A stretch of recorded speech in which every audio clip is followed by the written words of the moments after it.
नमस्कार मित्रों।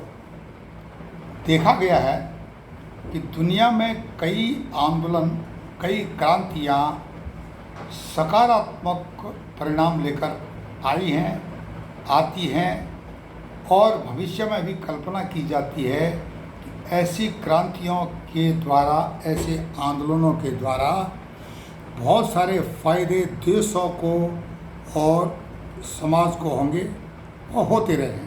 कहने का मतलब है उसी प्रकार का एक आंदोलन 2 दशक पहले उत्तराखंड में हुआ था और उस आंदोलन का मुख्य उद्देश्य था कि अविभाजित उत्तर प्रदेश के पर्वतीय क्षेत्र का एक अलग राज्य बनाना, जो कि आज है उत्तराखंड है।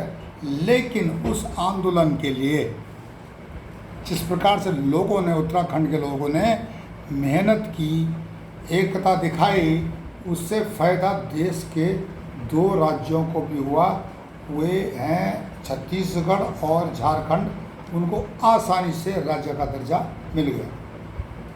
तो इस प्रकार से कई आंदोलन होते हैं कि वो अकेले अपने लिए नहीं, पूरे समाज के लिए, दुनिया के लिए फ़ायदा कराते रहे हैं। इसके उदाहरण आपको देखने को मिले। इसी प्रकार की, इसी की श्रृंखला में उत्तराखंड, जो कि मध्य हिमालय राज्य है, वहाँ पर आजकल एक नया आंदोलन सुलग रहा है और आने वाले समय में यह एक विकराल रूप धारण करने वाला है। उस पर मैं आपको बताने जा रहा हूँ। आप पूरे वीडियो तक बने रहें और एक्सपेक्ट करें, आशावादी रहें कि यह आंदोलन पूरे समाज को, देश की सामरिक आंतरिक स्थिति को मजबूत करेगा। नमस्कार मित्रों, मेरा नाम मदन मोहन ढोंडियाल है और ई गैरसैंण यूट्यूब चैनल के माध्यम से आप तक कई राजनीतिक, आर्थिक, सामरिक, सांस्कृतिक गतिविधियों के बारे में हम आपको अवगत कराते रहते हैं। जिस प्रकार से गढ़वाली कुमाऊनी समुदाय एक अलग समुदाय, अलग पहचान रखता है और कभी कभी तो सच होता, कहीं सच हुए तो दिखता है या शक हो जाता है कि यह समुदाय कहीं आदिवासी तो नहीं रहा है, क्योंकि इसकी सभ्यता महाभारत कालीन है, 5000 वर्ष से भी अधिक पुरानी है। किरात, हूण, तंग, कुषाण, खस, इनकी जो संस्कृति आज की नहीं है, भारत के आदिवासियों से, जो आदिवासी समुदाय है, उनसे भी पुरानी संस्कृति इसके लिए है। लेकिन क्या है कि इसको जनमानस के सामने लाने में कुछ राजनीतिक इच्छा शक्ति कमज़ोर थी, जिसके कारण यह नहीं हो पाया। विशेषकर कांग्रेस के समय में इस प्रकार के विषय को दबाया गया। इंदिरा गांधी जी उत्तराखंड गई थी, उन्होंने इस विषय को समझा, लेकिन इस विषय को उन्होंने भी दबा दिया। अगर यह विषय आगे लाया जाता है, यह प्राचीन सभ्यता को आगे लाया जाता है, तो उनके कई राजनीतिक, आर्थिक जो निशाने थे वो फेल हो सकते थे। इसलिए इसको साइड किया गया, किनारे किया गया। हो सकता है इसके पीछे उस समय के समकालीन आर्थिक कारण भी रहे हों। गढ़वाली और कुमाऊनी जो समुदाय है उत्तराखंड का, या जौनसारी समुदाय है, यह तिब्बत का कुछ इलाका है, जो कि बृहद उत्तराखंड का भाग था। पश्चिम नेपाल का इलाका है, जो कि बृहद उत्तराखंड का भाग था, उस पर भी यह लागू होती है। यहाँ तक कि हिमाचल का पूर्वी हिस्सा, उसमें भी यह बात लागू होती है। तो इस चीज़ को देखते हुए इनके हूण, तंग, कुषाण, खस की बात को हम इसके समकक्ष रखते हैं कि यहाँ पर पौण धर्म का प्रादुर्भाव था। पौण धर्म एग्जिस्ट करता था, उसका अस्तित्व था। तिब्बत, जो कि उत्तराखंड से लगता है, वहाँ पर पश्चिम नेपाल, पूर्वी हिमाचल में और उत्तराखंड पर ही। तो ये कुछ एक बहुत बड़ा क्षेत्र था, भूभाग था, जिसको कि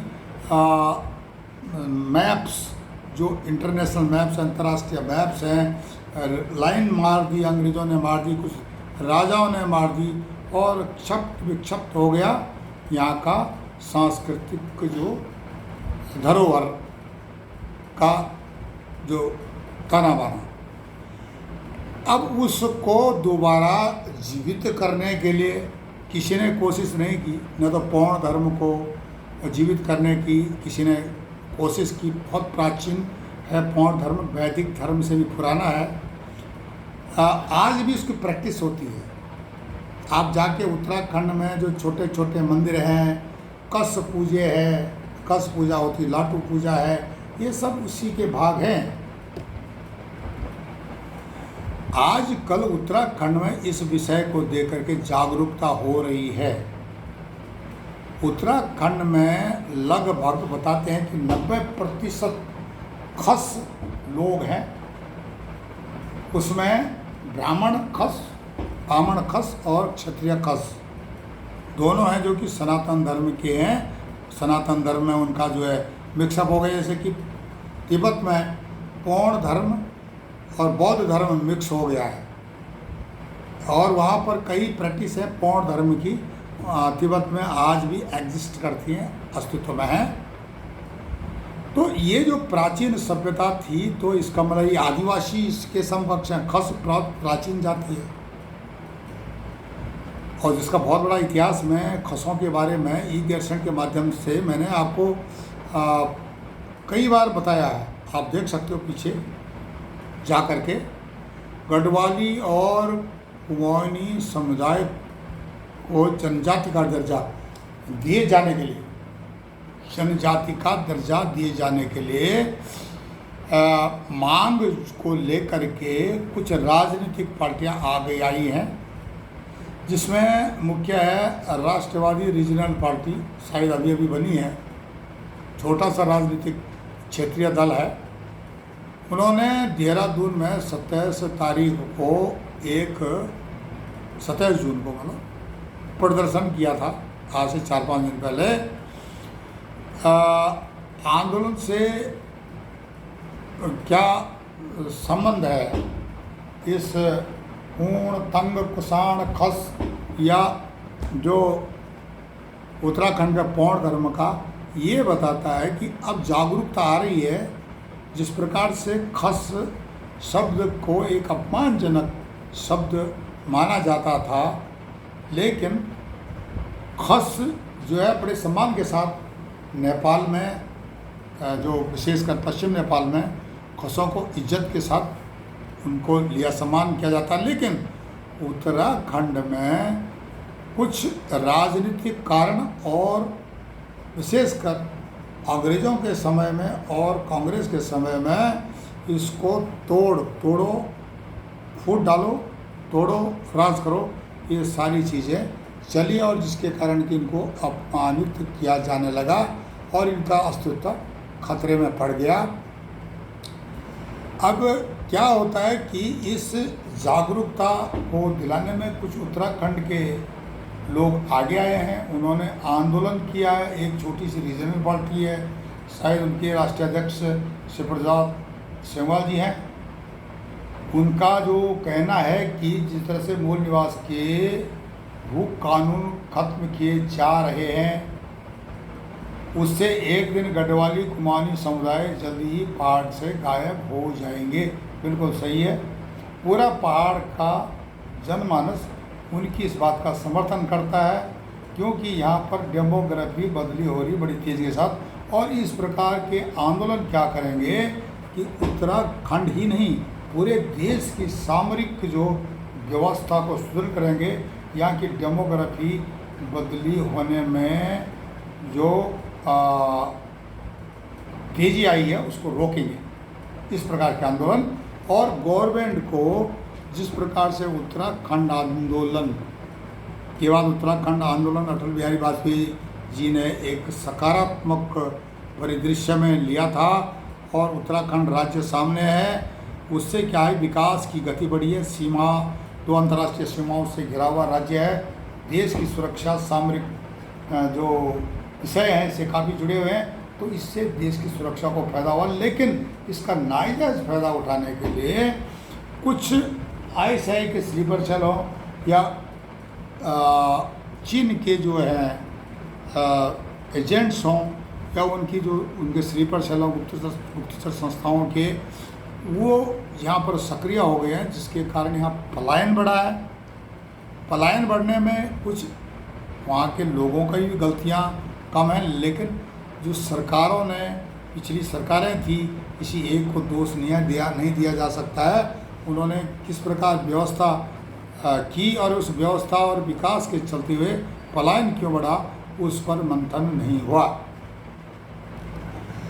अब क्या है कि यह जो आंदोलन उत्तराखंड में चल रहा है, तो इस पर कहा जाता है कि ऐतिहासिक तथ्य बताते हैं, महाभारत काल में भी खसों ने युद्ध लड़ा था, और इसके अलावा जो अनेक जो युद्ध हुए थे, ऐतिहासिक युद्ध या कुरुक्षेत्र हो चाहे दूसरे हो, तो खस आज की जाति नहीं है, बहुत पुराने, आज भी उनके वंशज उत्तराखंड में हैं, जिनको कि एक राजनीतिक षड्यंत्र के तहत हाशिए पर धकेल दिया गया था, ताकि उनको कोई सुविधा न दिए हम। तो इसके पीछे कोई कॉन्स्पिरेसी, राजनीतिक कॉन्स्पिरेसी, या जो जिहाद का जो 70 साल से जिहाद का जो कार्यक्रम चल रहा है, उसके भी प्रभाव प्रत्यक्ष अप्रत्यक्ष रूप से रहे हों, और मिशनरियों का भी इसमें योगदान रहा है। राजनीतिक जो स्थिति थी उस समय भिन्न थी, अंग्रेज़ों के हाथ में सत्ता थी, उस समय भी इनको दबाया गया, इनसे काम लिया गया, इनको दबाया गया। अब उत्तराखंड की 90% से अधिक जनसंख्या खस जनजाति की है, आज भी है। उसमें ब्राह्मण भी हैं, उसमें क्षत्रिय भी हैं। इस विषय को अगर आगे लाया जा रहा है, तो जिस प्रकार से भारतीय जनता पार्टी ने उत्तराखंड आंदोलन के दौरान उत्तराखंड को बनाने में अपनी अहम भूमिका निभाई, तो उसी प्रकार से भारतीय जनता पार्टी को इस आंदोलन को सपोर्ट करना चाहिए। इससे क्या होगा कि जो भारत की सुरक्षा, राष्ट्रवाद की सोच डबल होगी, यहाँ पर जिहादी नहीं घुस पाएंगे, डेमोग्राफी बदली नहीं हो पाएगी, ये मुख्य इसका फायदा है। अब एक राजनीतिक पार्टी है, छोटी सी है, अभी अस्तित्व में आई है, उसके राष्ट्रीय उपाध्यक्ष संजय डोभाल जी है कोई, उन्होंने उनसे सवाल किया गया, जबकि UCC कानून के मुताबिक 1 वर्ष पहले भी उत्तराखंड आने वाला व्यक्ति यहाँ का स्थायी निवासी का दर्जा प्राप्त कर लेगा, तो उत्तराखंड के मूल निवासियों की पहचान ही खत्म हो जाएगी। मतलब जो बाहर से आने वाला आदमी, विशेषकर इसमें जिहादी बहुत गुजर है, मेरे ख्याल से आज जो है कम से कम 2 लाख जिहादी उत्तराखंड में घूम रहे हैं, जिनको जो कि रोहिंग्या और बांग्लादेशी उसमें अधिक है। तो इस चीज़ को देखते हुए, इस विषय को देखते हुए सोचना पड़ेगा। अब इसमें जल, जंगल और ज़मीन पर जो चर्चाएं होती है ना, वो बहुत गंभीर है। अब ऐसे ही जो मनगढ़ंत कहानियाँ बना दी कि बाकी राज्यों जैसे मध्य प्रदेश, राजस्थान आदि राज्यों से खस जनजाति की पहचान गढ़वाली, कुमाऊनी समुदाय के रीति रिवाज, धार्मिक परंपराएं खस जनजाति के अनुसार हैं, इसलिए सरकार से उन्होंने निवेदन किया है कि आंदोलनकारियों की खस जनजाति के अंदर आने वाली सभी जातियों का चिन्हीकरण करके इन सभी जातियों को जनजाति का दर्जा दिया जाए। कहने का मतलब ये है कि जरूर राजस्थान से, गुजरात से, उत्तर प्रदेश से, हरियाणा से, पंजाब से, उत्तर प्रदेश से, छुट-फुट बहुत कम लोग, या महाराष्ट्र से पानीपत की तीसरी लड़ाई में कुछ लोग चले गए थे बीच में, लेकिन वहाँ पर मेजॉरिटी तो खसों की थी, जिन्होंने वहाँ पर जो उत्तराखंड में इतने बड़े बड़े जो श्रीनुमा खेत हैं, उनकी मेहनत का तो है निशान, उन्होंने तो बनाया उनको। ये जा कर के यूपी वाला या बिहार वाला या महाराष्ट्र वाला जो बाद में गए, जिनके पूर्वज, उन्होंने तो बिया नहीं, खसों ने किया ना। और खसों की जो, जिनको आप ज़बरदस्ती उनको बोला भाई क्षत्रिय हैं तुम लोग, कई को कुछ हैं, वो बहुत कम है, आप क्षत्रिय बना दिया उनको ज़बरदस्ती, ताकि उनको रिजर्वेशन देना पड़े, उनको आदिवासी की श्रेणी में रखना पड़े। तो इस तरह से कॉन्स्पिरेसी सीधे साधे लोगों के साथ की गई। अब इनको जनजाति का दर्जा दिया जाना बहुत ज़रूरी है। केंद्र में न्यायप्रिय मोदी सरकार है, बीजेपी की सरकार है, वो जरूर इस विषय को संज्ञान में लेगी। और यह एक ज़मीनी सच है कि उत्तराखंड के अधिकांश लोग हैं ना, अधिकांश लोग वे जनजाति से रहे हैं, बशर्ते मिक्सअप हो गया कि कुछ जनजातियां हैं, उनके दिमाग में 4 दशक या 5 दशक पहले ये दिमाग में उनके भर दिया कि नहीं तुम क्षत्रिय हो, जबकि वो खस थे। खस का मतलब है उनको हक मिलना चाहिए, उनको जनजाति का हक मिलना चाहिए, उनको रिजर्वेशन जो मिलता है। देखो आप मेघालय में खासी लोग हैं, उनको रिजर्वेशन मिलता है, OST शेड्यूल्ड ट्राइब्स हैं। और बगल दूर क्यों जा रहे हैं, उत्तराखंड के अंदर जो जौनपुर का इलाका है, जौसार का इलाका है, जौसार बाबर का इलाका है, वहाँ के ST का दर्जा मिलता है वहाँ के लोगों को, कुछ को OBC तो किसी को शेड्यूल्ड ट्राइब्स मिला हुआ है। उत्तराखंड में भी 2 प्रकार का व्यवहार हो रहा है। अब इससे क्या होगा कि अगर ये जनजाति इनको घोषित किया जाता है, ST घोषित किया जाता है, तो इससे वहाँ की डेमोग्राफी बदली नहीं होगी, देश की सुरक्षा सुरक्षित रहेगी, सुरक्षा पर कोई आँच नहीं आएगी। तो अंतर्राष्ट्रीय सीमाओं से घिरा हुआ है, लोग पलायन नहीं करेंगे और वहाँ स्टेबिलिटी आ जाएगी। पर लेकिन इसकी आइडेंटिटी, पहचान जरूरी होने, कौन खस बामण है, कौन खस है, खस राजपूत है, यह बहुत ज़रूरी है। और इसमें अधिकांशतः जो मूल निवासी हैं उत्तराखंड के कुमाऊं गढ़वाल के, इनको जनजाति, मूल निवास का मतलब ये नहीं है कि तुम 50 साल पहले या 60-70 साल पहले उत्तराखंड चले गए बंगाल से, बिहार से, तो उसको भी शेड्यूल्ड ट्राइब्स मिलेगा। नहीं, जो वास्तव में शेड्यूल्ड ट्राइब्स के हकदार हैं, मूल निवासी हैं, उनको शेड्यूल्ड ट्राइब्स मिलने से क्या होगा, वहाँ की डेमोग्राफी जो चेंज हो रही है वो चेंज नहीं होगी। देश की सुरक्षा का सवाल है, भारत की सुरक्षा का सवाल है। 2 अंतर्राष्ट्रीय सीमाओं से उत्तराखंड जुड़ा हुआ है, चीन से और नेपाल से।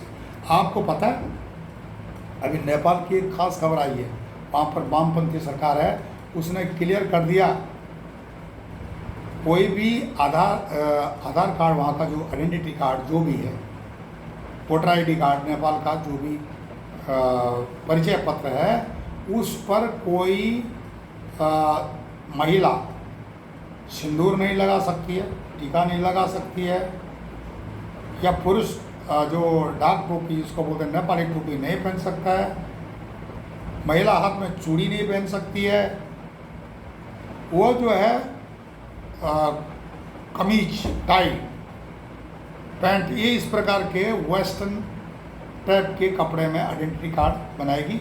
ये फरमान किया भी वामपंथी सरकार ने नेपाल में। और इस आइडेंटिटी कार्ड को बनाने के लिए उन्होंने क्या किया कि पश्चिमी देशों से कुछ कर्जा मांगा है, कुछ करोड़ों रुपये, 16 अरब रुपये उन्होंने मांगे हैं वहाँ से, नेपाली रुपया का हिसाब से। तो अब क्या है कि तो चाहते हैं मिशनरी की तरफ से, किसी की तरफ से, क्या क्रिश्चियन मिशनरी वहाँ पर कितनी स्पीड में बढ़ रही है। तो ये सारा धंधा शुरू कर दिया है वामपंथियों ने। और चीन तो चाहता है कि वहाँ का ढांचा बदली हो, वहाँ की डेमोग्राफी बदली हो नेपाल की, तो इससे क्या होगा कि वो घुसपैठ कर सकता था। वही स्थिति उत्तराखंड में पैदा होने वाली है, की जा रही है। कांग्रेस के समय में यह खूब हुआ। आज भी जहाँ मुस्लिम यूनिवर्सिटी खोलने की बातें चलाता है कांग्रेस का नेता कोई भी, तो ये एक गंभीर विषय है। अगर उत्तराखंड की बात हो रही है, यहाँ पर यहाँ की डेमोग्राफी बदली होती है, यहाँ के स्थानीय लोग सारे जो जनजाति टाइप के लोग माइग्रेट कर देते हैं, तो वहाँ जो है भारत की सुरक्षा खतरे में आ जाएगी। जिहादी वहाँ पर घुसपैठ कर चुके हैं, माओवादी या वामपंथी वहाँ घुसपैठ कर चुके हैं, वो इलाका भारत के हाथ से निकल जाएगा। तो राष्ट्रीय स्तर पर इस विषय को केंद्र सरकार को इसका समर्थन करना चाहिए। और अगर कोई भी, चाहे वो कांग्रेस पार्टी हो या दूसरी वामपंथी कोई भी पार्टी हो, वो इसका विरोध करती है और वो करेंगे, इसका विरोध करती है, तो उनको जो है बहुत बड़ी मौकी खानी पड़ेगी उत्तराखंड से। भारतीय जनता पार्टी को चाहिए कि नब्ज पकड़े जनता की, इसका समर्थन करे और उत्तराखंड के जो मूल निवासी है इनको जनजाति का दर्जा दे, ताकि यहाँ की डेमोग्राफी बदली ना हो। नेपाल की तरह माओवाद, वामपंथ, अब देख लो ना, अब नेपाल में क्या स्थिति उन्होंने पैदा कर दी है। सीधा सनातन धर्म पर कुठारघात है। वहाँ के जो सनातनी हैं इसके खिलाफ आवाज़ उठा रहे हैं। यहाँ तक कि उन्होंने मोदी जी से भी गुहार लगाई है कि हमारी संस्कृति को, सनातन संस्कृति को बचाइए।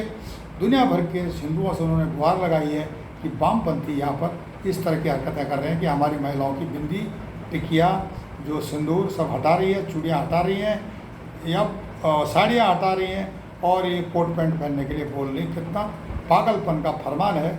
नॉर्थ कोरिया बनने वाला है अगर ये हाल रहा, और इसके सपोर्ट है चीन का और मिशनरी का, ताकि मिशनरी अपना पैर फैला सकें और चीन अपना वामपंथ फैला सके। ये सारी चीज़ें नेपाल में है। यहाँ तो इस्लामगढ़ भी बना दिया उन्होंने, इस्लाम नगर बना दिया नेपाल में, और वहाँ के जो नेपाली हैं उनको मार मार के भगाया है जिहादियों ने। तो ये सारी चीज़ें नेपाल में हो रही, तो उत्तराखंड में भी ये स्थिति पैदा हो सकती है। अभी तो फिलहाल केंद्र में बीजेपी की सरकार है, वहाँ पर भी राज्य में बीजेपी की सरकार है। यह स्थिति नहीं है फिलहाल, पर लेकिन ये जल्दी आने वाली है। और बीजेपी में को चाहिए कि अगर उसको अपनी पैठ मजबूत करनी है उत्तराखंड में, तो उत्तराखंड में जो है ये जो आंदोलन है इस प्रकार के, चाहे छोटी पार्टी ने बात उठाई है और तर्कसंगत बात है कि वास्तव में लोग आदिवासी थे, इनको आदिवासी नहीं बनाया गया, आदिवासी का दर्जे से इनको वंचित किया गया। 90% वहाँ की जो जनसंख्या है आदिवासी है। तो इस पर तुरंत जो है संज्ञान लेना चाहिए केंद्र सरकार को, और उग्र न बने, हिंसा न फैले आंदोलन से, इस चीज़ का ध्यान देना। ताकि अब हिंसा फैलाने के बाद, उग्र बनने के बाद अगर आपने जनता का हक दे दिया तो फिर उससे क्या फ़ायदा है। आप हमारे चैनल ई-गेट को लाइक करें, सब्सक्राइब करें, कमेंट्स करें, शेयर करें। तब तक के लिए नमस्कार, धन्यवाद।